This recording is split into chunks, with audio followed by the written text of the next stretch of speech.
আমরা দেখতে পাচ্ছি পুলিশ সদস্যরা তারা দৌড়ে ধরার চেষ্টা করছেন সন্ত্রাসীদেরকে, যারা এখানে কিছুক্ষণ আগে চাপা নিয়ে তারা এখানে ঘুরছিল।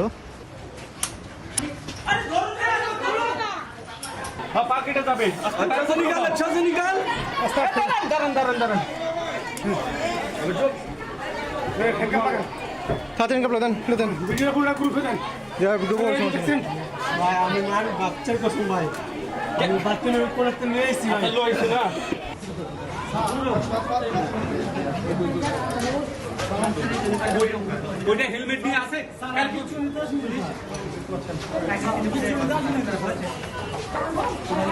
আমরা দেখতে পাচ্ছি পুলিশ সদস্যরা একজনকে আটক করেছে এখান থেকে।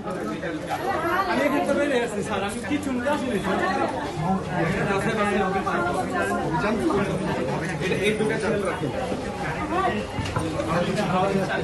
পুলিশ দৌড় দিয়েছেন, ধরে পালানোর চেষ্টা করছেন।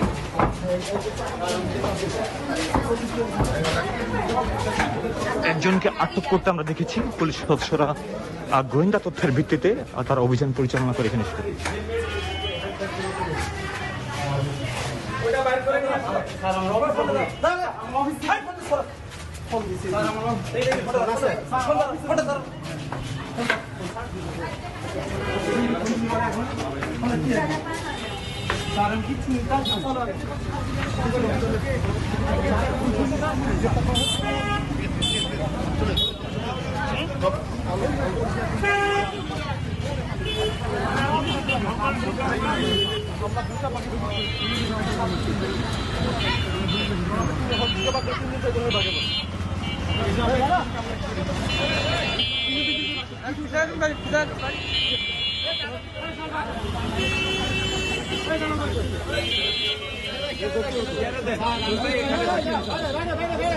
আমরা দেখতে পাচ্ছি পুলিশ সদস্যদের বিভিন্ন টিম এখানে কাজ করছে, বিভিন্ন পুলিশ এবং সেনাবাহিনী সহ বিভিন্ন বাহিনীর সমন্বয়ে এখানে কার্যক্রম করছে।